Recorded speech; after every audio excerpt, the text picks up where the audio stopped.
Amalgama, un espacio en donde 6 amigas se conectan a través de experiencias e ideas, construyéndose unas a otras y a las que pueden escuchar mientras evolucionamos con el mundo.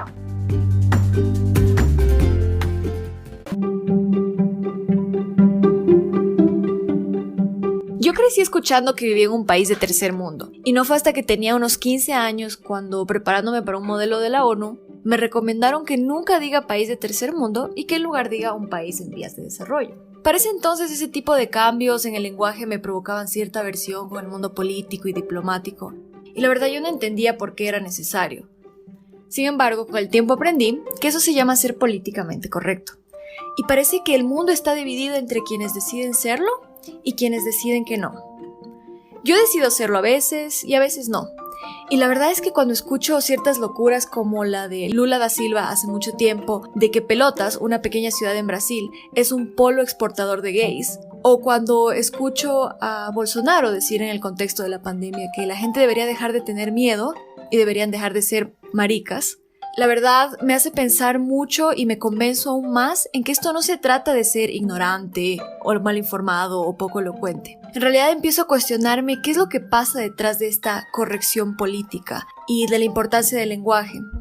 Por esa razón, en este episodio vamos a conversar de qué significa esto, cuál es la motivación que está detrás del discurso políticamente incorrecto, las razones por las que nos debería importar y si es que esto nos afecta de algún modo o no. En el episodio de hoy tenemos un invitado especial para mí. Su nombre es Gerson Silio, él es brasileño y es licenciado en Ciencias Políticas e Historia de la Universidad Friedrich Schiller de Alemania. Y de hecho él me propuso que hablemos hoy de este tema porque le interesa mucho, así que él nos quiere comentar un poco de su perspectiva en esta conversación y esperamos que lo disfruten. Bienvenidos y bienvenidas.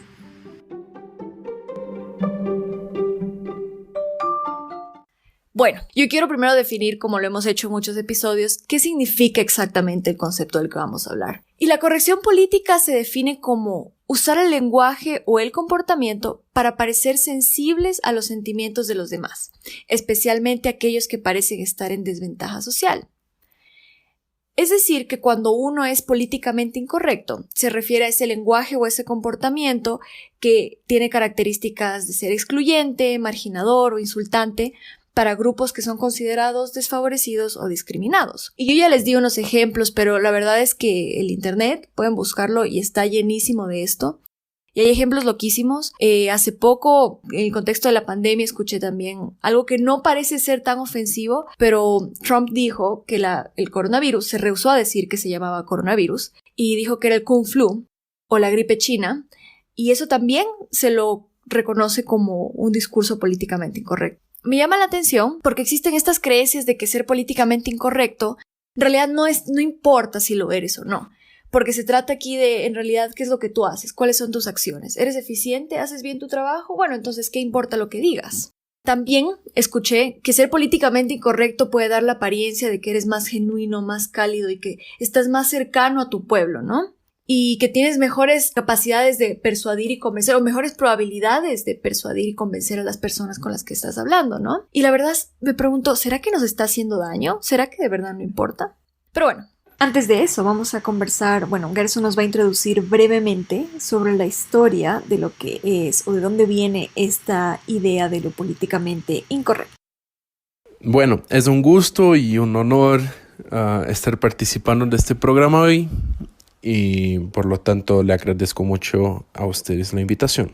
La historia de la frase, la historia de lo que sería políticamente correcto fue asociada al principios del siglo XX al Partido Comunista Ruso y está puesta en el contexto de que políticamente correcto era la línea central del partido, ¿no? De cierta forma, entonces la frase del políticamente correcto, si es que hay un políticamente correcto, debe haber también el políticamente incorrecto, y en este caso era lo que no estaba de acuerdo con el pensamiento del Partido Comunista Ruso, ¿no? Pero el término políticamente correcto, como lo conocemos hoy, tiene sus orígenes en el movimiento de derechos civiles en los años 60 y en especial para el debate académico en los años 80, donde estudiantes que pertenecían a minorías a grupos minoritarios. Ya querían ver también un otro approach académico en sus clases y no solamente algo que dijo algún hombre en blanco europeo que está muerto hace siglos, ¿no? Como ellos decían. Y esto generó un debate de cómo los profesores deberían dar sus clases, de hecho, a partir del movimiento estudiantil, y cómo el lenguaje podría adaptarse a este nuevo tiempo, a esta nueva forma de hacer ciencia. Y de ahí salió el debate de la esfera académica para la esfera política, social, como la tenemos hoy. También es importante mencionar el redimensionamiento social de las dinámicas que se han ido transformando a través de lo largo del tiempo. En primer lugar, el reconocimiento del ser humano como sujeto de derechos después de la Declaración Universal de Derechos Humanos del 48 y la evolución jurídica de este reconocimiento dentro de cada uno de los estados y las dinámicas sociales. Un problema social con lo políticamente correcto o incorrecto, y es no solamente la democratización del lenguaje que estamos viendo, sino la estigmatización hacia la posible hipervigilancia que puede estar causando el nuevo lenguaje. Porque en lugar de revisarnos a nosotros mismos y nuestro discurso, parecemos policías del lenguaje. Es como si estuviéramos todo el tiempo esperando que el otro cometiera un error para corregirlo. Bien lo decía una activista muy importante en Colombia, Mariluz Barragán, que esta corrección no debería hacerse desde la superioridad moral, sino desde la empatía y desde la voluntad de crear una conciencia y una transformación social de por qué nos afecta lo, entre comillas, políticamente incorrecto, porque puede generar y puede poner en riesgo la vida de personas. Por ejemplo, la afirmación que mencionaba Nicole sobre Trump respecto del coronavirus, estigmatizándolo como un virus chino, genera xenofobia hacia estas personas, y de hecho ocurrió como una de las primeras crisis económicas del sector de restaurantes en Chinatown, en Nueva York, cuando recién salió la pandemia, porque todo el mundo pensaba que realmente el virus lo tenían los chinos, no que había surgido en China, sino que las personas representaban el virus. Entonces no se trata de tener una corrección casi que religiosa sobre el lenguaje, sino que el lenguaje finalmente es la manifestación de nuestra relación con el mundo, y como nosotros nos expresamos tanto interna como externamente va a definir nuestras conductas y relaciones y el impacto social que tiene sobre la vida de todas las personas. Yo creo profundamente que el discurso de tolerancia se debe promover en todas sus formas, y más aún desde las figuras o líderes revestidos de autoridad formal y no formal.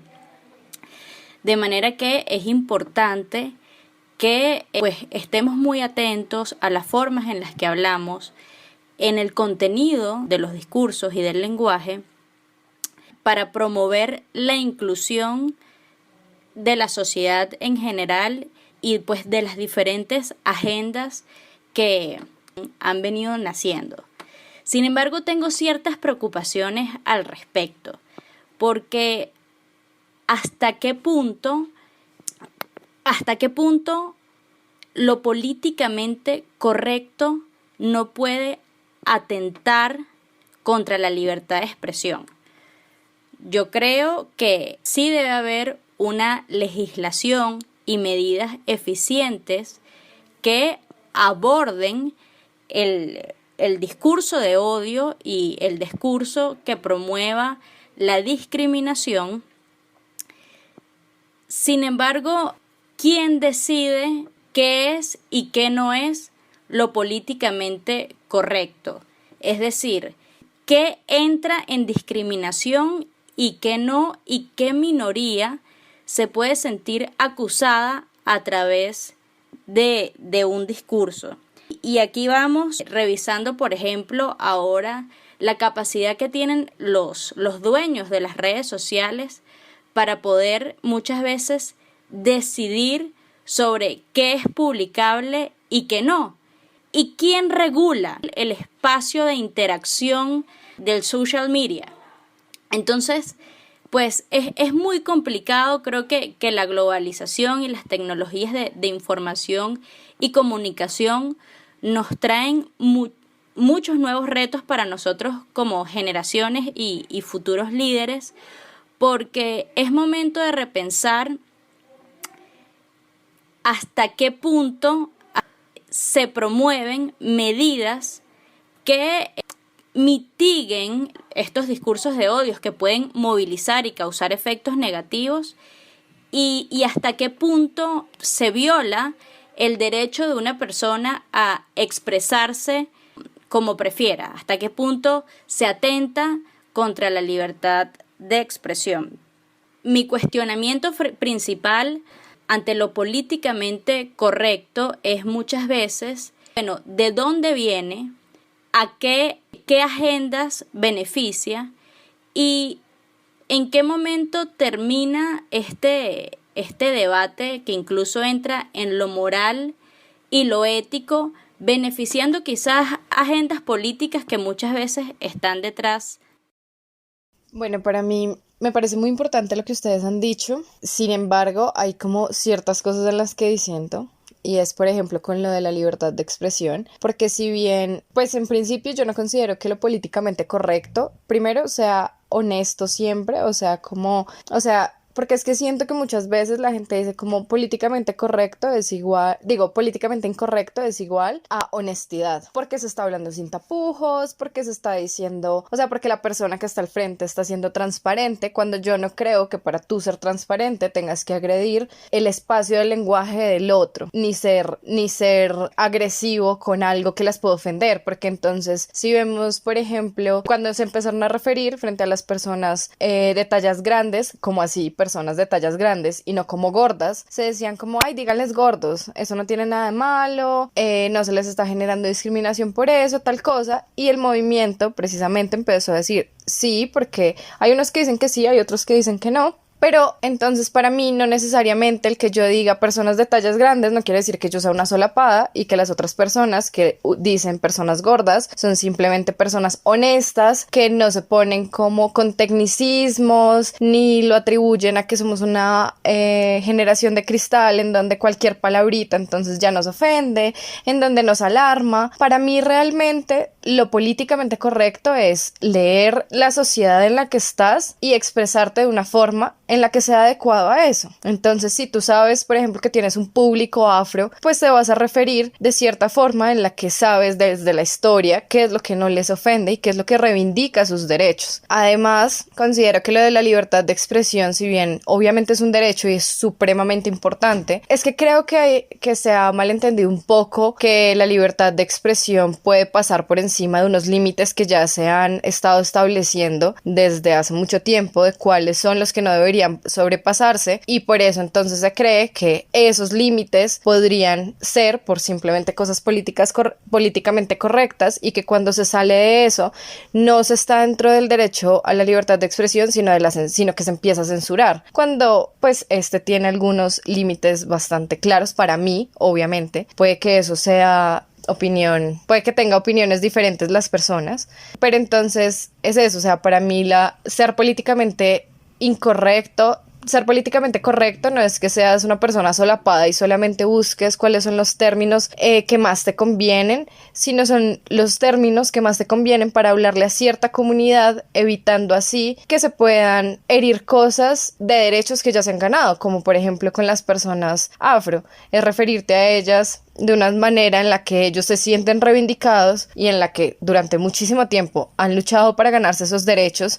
Entonces, ¿por qué para ti, que no lo has estudiado y que no entiendes cuál es la dimensión de esto, podrías llegar a una comunidad a decir, ay, yo no soy políticamente incorrecto, yo voy a hablar las cosas como son? Porque así es como se han referido muchos políticos cuando dicen eso de políticamente incorrectos, dicen, yo voy a hablar las cosas como son y yo no me voy a poner con tecnicismos, qué pena si los ofende, es que ahora todo los ofende, y empiezan a hablar de una manera en la que realmente desconoce otro tipo de ganancias civiles. A mí me parece muy interesante lo que tú dices, Fernanda, y lo que dijo Valerie y Mariana también en especial. Yo una vez escuché una opinión que me dejó muy marcado al respecto de cómo tratar el tema. Yo no sé en el país de ustedes, pero en Brasil el racismo es un crimen. Y fue una lucha de muchos años para lograr que se haga crimen. Y yo escuché una vez una opinión al respecto que decía que para él el racismo no debería ser sancionado por el Estado de la forma como es, porque la sociedad debería tener el derecho de identificar las personas que son racistas para la sociedad poder sancionarlas de su propia forma, ¿no? Como, ves, esa persona es racista, entonces no le doy trabajo o sufro algún tipo de sanción social, ¿no? Una sanción que venga del Estado, porque si no la persona simplemente se reprime y dice, bueno, eso es crimen, eso no puedo decirlo, y se queda ahí sin ser sancionada por la sociedad de forma colectiva. Y eso me pareció muy interesante porque era un approach muy libertario, de hecho. Pero es una sanción moral, una sanción social. Sí, o sea, el Estado no tiene nada que ver con ese tipo de sanción, ¿no? Me pareció interesante, pero al mismo tiempo yo pienso que al paso que nuestra sociedad, nuestro tejido social se vuelve cada vez más complejo, también es difícil saber lo que es políticamente correcto o no. Y yo doy un ejemplo. Yo hasta hoy, de forma muy honesta, yo no sé cómo tratar alguna persona en Brasil que sea afrodescendiente, ¿no? O sea, no puedo decir, no sé si negro es correcto o preto. Muchas veces, como lo decimos, yo siempre escuché que es el opuesto de Estados Unidos, ¿no? De cómo le dicen en inglés.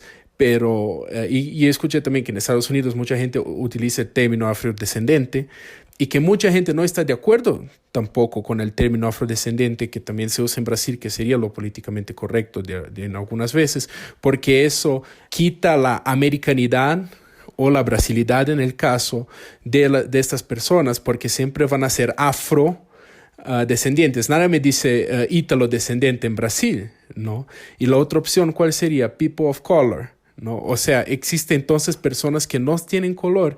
Se hace complicado. ¿Cómo voy yo a referirme a tal persona de forma que yo no le ofenda, ¿no? Esta complicación también puede generar muchos... ¿cómo puedo decir? Puede ofender a muchas personas sin que uno lo quiera hacer, ¿no? Porque la propia definición de cuál sería el discurso políticamente correcto para tratar, ¿no? ¿Quién define eso? ¿Va a ser el Estado? ¿Va a ser la sociedad? ¿O cuál parte de la sociedad va a definirlo? Es complejo. Estoy completamente de acuerdo con que esto se convierte en algo bastante complejo. Sin embargo, voy a intentar de simplificar algo. Porque hay cosas que Mariana mencionaba de que, bueno, y ustedes también lo han estado diciendo, ¿cuál es el límite? ¿Qué es políticamente incorrecto y qué no? ¿Y quién lo define? Y hay cosas que son muy obvias. Cuando hablamos del racismo es muy obvio. Tú no puedes decir, como dijo Lula da Silva en el ejemplo que les di, que una ciudad es exportadora de gays. O sea, tú no puedes simplemente decir eso. Está obvio lo que es ofensivo. Entonces, a mí me parece un poquito que esta idea de que, bueno, ¿y quién decide qué es políticamente incorrecto? No, nos limita un poco a decir, bueno, di todo lo que tú quieras, cuando hay cosas que son muy obvias, ofensivas, cuando son cosas que tú tal vez nosotros como civiles comunes y corrientes podemos decirlo y podemos equivocarnos y ofender a alguien sin querer. Pero como decía Fernanda, o sea, esto se trata de una capacidad tuya de leer las personas que tienes enfrente tuyo. Y puede ser que nosotros fallemos en esa capacidad y ofendamos a alguien, pero ¿cómo es posible que un presidente, una presidenta, gente que esté en el medio, de verdad no tenga esa capacidad o no tenga a alguien a su lado con la capacidad de leer las personas con las que está frente? Entonces, para mí no es un tema de que, me equivoqué. Para mí ya llega a ser un tema de, esta es mi estrategia política. Esto es lo que yo voy a hacer porque yo les quiero mandar un mensaje específico. ¿Sabes? Yo no estoy siendo políticamente incorrecto porque soy tonto o porque me equivoqué, voy a ofender a alguien o porque no tengo los asesores adecuados. Yo estoy siendo incorrecto porque yo sé que eso me va a llevar a una consecuencia específica y es la que yo quiero. Es lo que siempre decimos. Yo dudo que Trump de verdad crea que no existe el calentamiento global. ¿Sabes? Es ridículo. Pero si hay alguien en su gabinete o el que crea su estrategia que cree que esa es la mejor manera de llegar a su público para conseguir sus intereses políticos, los intereses públicos que tiene. Entonces, creo que para mí era muy importante dejar eso claro, ¿sabes? Decir, no es tan difícil saber algo es políticamente incorrecto o no, si deberías decir algo o no, ¿sabes? Porque las consecuencias son muy claras. No es solo ofender, es quitarle progreso a comunidades que han luchado por muchísimos años para poder llegar a donde llegaron. Entonces, si la comunidad LGBTI se ha roto la cabeza para poder conseguir lo que tienen ahora, y viene alguien con autoridad moral, política, como tú quieras decirlo, para decir exactamente lo contrario, la verdad eso es un retroceso muy peligroso, ¿no? Entonces, en ese sentido sí importa. Yo veo con preocupación la propuesta de Mari sobre las agendas políticas que se benefician por una simple razón, y no es que no existan, existen, pero la pregunta también tiene que ser al contrario. ¿Cuáles se están beneficiando no con el discurso políticamente correcto, sino con el incorrecto, como lo mencionaba Nick? Por ejemplo, con el tema del coronavirus. A pesar de que es una pandemia que está poniendo en riesgo nuestra vida, y en contraposición tenemos que tomar medidas restrictivas de movilidad que a su vez afectan, al menos en esta región de las Américas, donde más del 50% de las personas viven de la informalidad, y estas medidas restrictivas afectan la economía no solo de los países, sino de estas personas que no tienen con qué vivir en el día a día. Y viene un político populista y dice: el coronavirus no existe, vámonos todos para la calle, que es una medida que, entre comillas, fortalecerá la economía, pero en contrapartida va a poner en riesgo la salud de la comunidad, que finalmente es más importante, porque sin vida pues no hay trabajo. Cuando se analiza desde esa perspectiva también cuál es la agenda contraria, yéndonos al lado de lo políticamente incorrecto que se beneficia, incluso puede ser más grande, y es ahí donde es tan grave, que pasaba lo mismo con Trump. ¿Quiénes se beneficiaban de que él negara que el calentamiento global existía? Una cantidad de empresas que lo que hacían era incumplir con los estándares de global warming. Además, mi preocupación no es solamente por el análisis a las agendas, sino que este ha sido uno de los principales discursos utilizados para minimizar el cumplimiento de los derechos, estigmatizarlos como si fueran provenientes de izquierda, señalar el lenguaje, lo mismo que hablamos en algún episodio sobre los derechos humanos, como las luchas de cientos de personas, miles, millones, que han llevado a alcanzar ciertos derechos, les da por tildarlas de discursos de izquierda, y con eso anulan al interlocutor y anulan la cantidad de transgresiones que hay detrás. Y pasa en el día a día. Cuando un hombre dice que las mujeres están para cocinar y para tener hijos, no es que esté siendo políticamente incorrecto solamente, y no es que solamente esté siendo machista, es que está degradando todo el trabajo que hay detrás, todas las mujeres que a diario son violentadas y quienes no pueden acceder a ciertos derechos. Para mí, de nuevo, lo que hace, entre comillas, lo políticamente correcto, porque es que creo que este lenguaje y esta denominación finalmente termina siendo un problema colectivo que a la gente le raya. El quid de este asunto es la verificación del impacto negativo del lenguaje, y cómo este impacto negativo representa también una opresión a diferentes comunidades, ha requerido la evolución del lenguaje mismo, que es lo que hoy en día llamamos como políticamente correcto. Por ejemplo, con el nosotres se sienten incluidas un mayor número de personas y no nos tiene que gustar. Y este diálogo o discusión que había con la RAE de que es totalmente cierto que el lenguaje se crea en la calle, y que así como nuestros sistemas políticos evolucionan, el lenguaje, nuestras dinámicas sociales también demandan una evolución. Yo creo que es fundamental repensarse como colectividad, como individuo, como desarrollarse, porque es que no todo el tiempo estamos bien. De pronto hay personas que no entran a determinados lugares porque los atiende una persona afrodescendiente. Esa persona requeriría revisarse, porque todo el tiempo estamos en constante transformación, no somos un producto terminado. En esa transformación de revisar mi propia conducta, y a partir del resultado de esa revisión procurar transformar de nuevo, no desde la hipervigilancia, sino desde la conciencia, esta conducta social, y cómo nos relacionamos, va a mejorar la calidad de vida de todos. A mí me parece muy interesante lo que dices, Val, porque incluso antes de venir, pues antes de encontrarme con ustedes, estaba leyendo algo al respecto sobre lo políticamente incorrecto y lo correcto, y decía algo muy interesante, este autor, que no me acuerdo en este momento cómo se llama, pero se los quedo debiendo, de pronto lo pongo en un post, que decía eso, que el lenguaje siempre va a ser un punto de disenso, un punto de discusiones en donde no estemos de acuerdo, debido a que todo el tiempo lo estamos cambiando, a que este corresponde a la transformación social, y todo el tiempo estamos cambiando en la sociedad. Entonces van a haber algunos que deseen seguir con lo anterior, y hay otros que, de acuerdo a los cambios sociales, van a ir integrando otro tipo de situaciones y otro tipo de cosas. Por eso me parece tan importante hablar de cómo con el tiempo y con los contextos se van agregando más situaciones que te dicen a ti qué es lo políticamente correcto y qué es lo políticamente incorrecto, ¿no? Y frente a lo que decía Gerson de las personas afro, de cómo referirse a ellas, para mí, que estoy trabajando con personas afro y que he trabajado con otro tipo de colectivos, me parece que es algo muy sencillo, pero que a veces nos falta desde nuestro punto y desde nuestro privilegio, por así decirlo, hacerlo, y es preguntar. Tú lo único que necesitas para esas personas, saber cómo les gusta ser llamadas llamado y cómo les gusta que se les denomine, es preguntarles. Cuando tú vas ante un público específico, tú con la persona con la que tienes el contacto ahí les dices cómo les gusta ser llamado. Obviamente no le vas a preguntar a, pues como, o sea, le puedes preguntar a cualquiera, ¿no? Pero lo debido o como lo más aconsejable sería preguntarle a una persona que represente ese colectivo, que haya sido activista de esa parte, ¿no? Y es eso mismo, hace dos cosas: hacerlos sentir cómodos de la forma en la que quieren ser autodenominados, y segundo, darles agencia y voz. Porque cuando tú les preguntas directamente cómo les gusta ser llamados, cómo les gusta ser autodeterminados, les estás dando el reconocimiento de que ellos mismos puedan decir cómo les gusta, ¿me entiendes? Es darle agencia, voz y voto a las personas, que muy pocas veces lo hacemos y que es algo que uno pensaría que es básico, pero nunca o en muy pocas ocasiones parte desde ahí, sino de lo que tenemos aprendido en otras situaciones o de la lectura que hicimos nosotros desde nuestro punto. Entonces creo que ese es un punto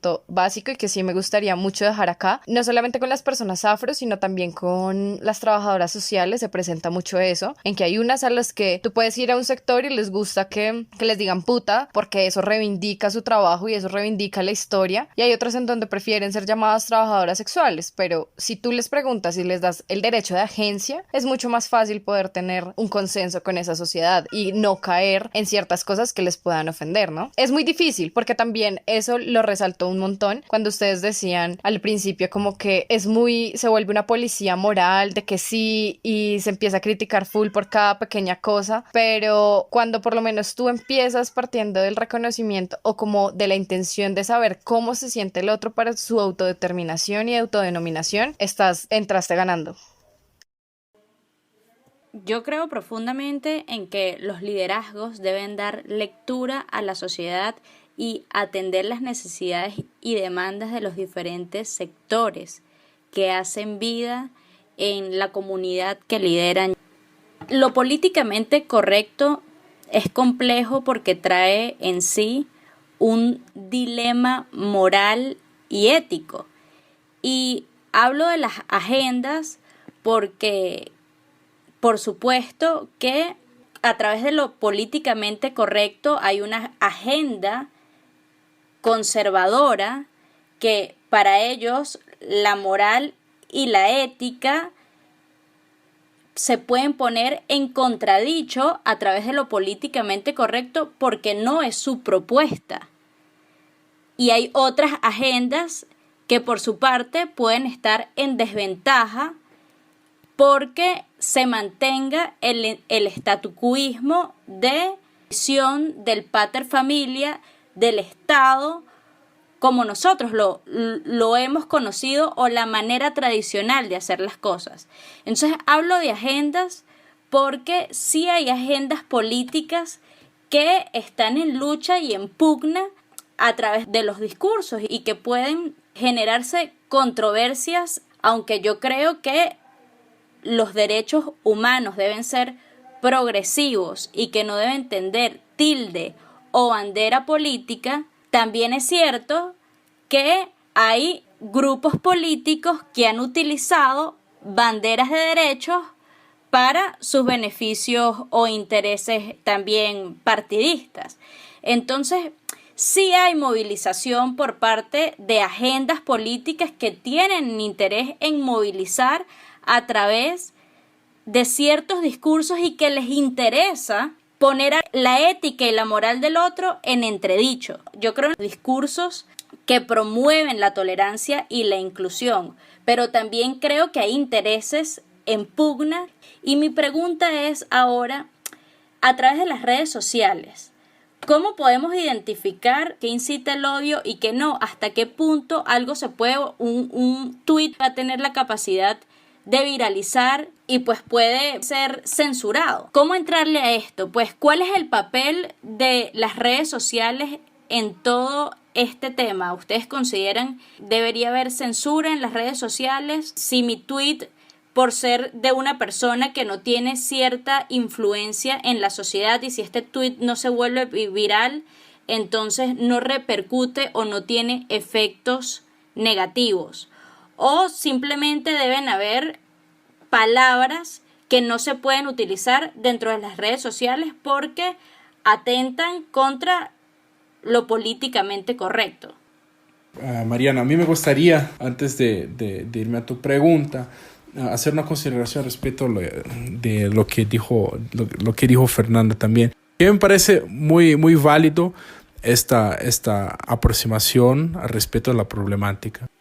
Y para mí, personalmente, me parece que tenemos que dividir entre la esfera personal y la esfera política pública. Si es que vamos a analizar un discurso políticamente correcto, ¿no? O si hay la necesidad de hacer una censura, por así decir, o no, de cierta forma, ¿no? Porque obviamente en privado una persona siempre va a buscar, en gran parte de las veces, ¿no? Una persona racional va a buscar no ofender a su interlocutor, va a intentar hablar de una forma amigable y de una forma que esta persona también se sienta respetada como es y con sus derechos en el caso de que sea una minoría o una persona que pertenece a una minoría. Y esto ahí es muy válido, tanto en el caso, por ejemplo, siempre cito que racismo es un crimen en Brasil y a mí personalmente me parece una cosa muy buena porque en una sociedad tan desigual en la que vivimos es importante que la humanidad de las personas sí sea respetada y preservada en todos los casos, ¿no? A todo momento. Pero, y ahí en el discurso político, ¿no? Fue una cosa que yo aprendí siempre a analizar política externa, que no existe correcto o malo. No existe lo bueno y lo malo, no existe el juego limpio, el juego sucio, no. Solo existe el juego y solo existen acciones, ¿no? O sea, lo que Mariana dice es muy cierto, de que los actores políticos cuando están haciendo un discurso, ellos obviamente saben, o lo que dijo Nicole, ellos obviamente saben las consecuencias de lo que están diciendo, a cuál público electoral se dirigen en grande parte. Y yo sí creo mucho en eso de que toda esa estrategia política, ¿no? Ellos no quieren lastimar tal vez una minoría, o estoy muy seguro de que no quieren lastimar una minoría, ¿no? Pero ellos sí quieren ganar puntos con su mayoría, ¿no? Y tal vez sea una característica de gobiernos populistas que les guste jugar con la mayoría y hacer escándalos para que la media hable de ellos y para que sean notados, y no necesariamente porque son desrespetuosos, son racistas o son homofóbicos, más simplemente porque necesitan esa atención mediática, ¿no? Es la misma forma de que uno analiza cómo Corea del Norte, por ejemplo, lidia con sus relaciones internacionales. No es el imperio del mal, simplemente a través de la bomba atómica no quieren explotar el mundo, sino quieren garantizar a su supervivencia, de cierta forma, ¿no? O sea, no está ni bueno ni malo, es simplemente están persiguiendo sus intereses. Yo creo que el político también piensa de esta forma como un Estado, ¿no? Él piensa no en el bueno y no en lo malo, sino en su supervivencia. Y su supervivencia política, si es que él es populista, ¿no? Es jugar con la mayoría, ¿no? Y las minorías históricamente han sido un buen alvo, por así decir, de ataques, porque es fácil criticar a minorías, no como siempre hacen. Ahora, perdón si me alargo un poquito, pero una cosa que para mí también me parece interesante es que nosotros como estudiantes y como analistas políticos no podemos dejar que el políticamente correcto obstaculice nuestro análisis o nuestra capacidad de poder analítico al respecto de las cosas, ¿no? Yo estaba justamente leyendo un artículo para este programa de que un académico que estudia sobre terrorismo decía que para él se le hacía muy difícil llegar a conclusiones porque el discurso político siempre después de un atentado terrorista islámico, ¿no? El discurso siempre decía que eso no tiene mucho que ver con la religión, y para él como una persona que estudiaba eso, reclamaba del discurso político siempre después a la necesidad de separar el islam político de los extremismos. Y según este académico, sí había una conexión muy fuerte entre estos casos, pero él no podía hacer pesquisa respecto de eso porque le llamaban islamofóbico, ¿no? Y otro ejemplo que para mí se hizo muy fuerte fue un periódico suizo que ellos quisieron publicar una pesquisa que según esta pesquisa mostraba que personas nacidas en países africanos tenían la probabilidad más grande de en un test IQ tener una nota más baja do que personas que salieron de países nórdicos europeos, ¿no? Según ese estudio. Y uno cuando lee ese tipo de estudio o lee ese tipo de reportaje, piensa inmediatamente, no, eso es racismo puro, eugenismo, estamos de regreso a métodos nazistas, ¿no? De eugenía y de la superioridad blanca. Pero cuando uno leía el artículo, ¿no? Según esos académicos, lo que causaba esta supuesta o probable bajo puntaje de las personas que viven en este continente era que cuando un niño tiene una infección muy joven, eso puede afectar su actividad cerebral, el acceso a agua potable, un buen sistema de educación, todo eso son factores que pueden afectar en la nota de IQ de una persona, ¿no? Entonces, uno cuando lee ese tipo de artículo, uno lo piensa, ok, necesitamos entonces atacar la causa del problema, ya que no es de naturaleza racista, sino es falta de infraestructura, baja inversión en educación de calidad o hasta mismo un problema de salud pública que puede acometer estas regiones. Entonces, si nosotros pensamos de forma políticamente correcta y decimos no podemos publicar ese tipo de estudio, nosotros no tenemos cómo llegar a las causas reales del problema, que no es el racismo, sino no es la forma racista de ver las cosas, sino cómo atacar estos problemas de salud pública y de infraestructura, ¿no? Entonces es importante también mantener siempre, mantener siempre en pensamiento de que, para llegar tal vez a un resultado académico de análisis, yo necesito ver el mundo como él de verdad es para poder arreglarlo, ¿no? Y no dejarlo llevar por, no, el mundo sí es todo tan bonito y no puedo hablar esas cosas porque voy a ofender algo. No, yo tengo que estudiar, tengo que usar mi capacidad analítica para llegar a factos, ¿no? Y factos que me ayudan a comprender mejor el mundo que vivimos. Sí, claro. Yo lo único que agregaría es que, y quizás esto lo podemos hablar en las stories entre nosotras, es que yo no estoy de acuerdo en separar completamente lo personal de lo político, porque ahí sí, citando a Kate Millett, lo personal es político y lo personal se traslada completamente a lo político, y más cuando eres una figura pública que está hablando y está emitiendo un mensaje claro a cierta población. Sabes que ahora que estás explicando esto de lo personal y lo político, creo que es completamente otro tema muy interesante, estas dos esferas, cómo se emergen, pero por lo que me estoy dando cuenta, y más o menos para no pasarnos de los atrevidos 45 minutos que ya estamos hablando, me estoy dando cuenta que, de verdad, me retracto, no es un tema simple, no es sencillo darse cuenta de eso. Me doy cuenta que Mari y Gerson tienen opiniones muy parecidas, que Fer, Valerie y bueno, yo un poquito al margen, estamos por la misma onda. Y la verdad, creo que la pregunta que dijo Mari sobre las redes sociales quedaría perfecta en un próximo episodio, porque me recuerda a lo que pasó con Trump a partir del 6 de enero, que hubo estos movimientos insurgentes en el Capitolio y la suspensión de su cuenta en Twitter. Y la verdad, creo que tiene mucho que ver, lo conversamos un montón aquí con Gerson, lo hemos conversado con amigos. ¿Qué sucede cuando eres tan políticamente incorrecto como Trump? Que eso desata violencia, que eso desata odio.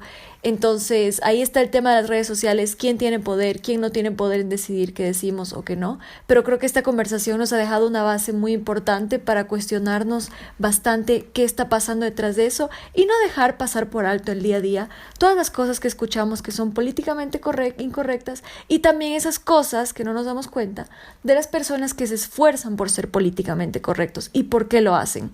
Entonces, creo que ha sido una conversación muy fructífera. Espero que nuestras ideas hayan llegado de la mejor manera y creo un poco de movimiento y pensamiento crítico en ustedes. Como saben que ese es nuestro objetivo, así que les vamos a estar escuchando en los comentarios que puedan tener, las preguntas. Y bueno, nos escuchamos en un próximo episodio de Amalgama. Gracias por escuchar. Bye. No se olviden de seguirnos en nuestro Instagram, @amalgamashow. Aquí los esperamos para el próximo episodio. Sueños, realidades y un mundo de posibilidades, compartiendo desde nuestra mesa hasta sus dispositivos.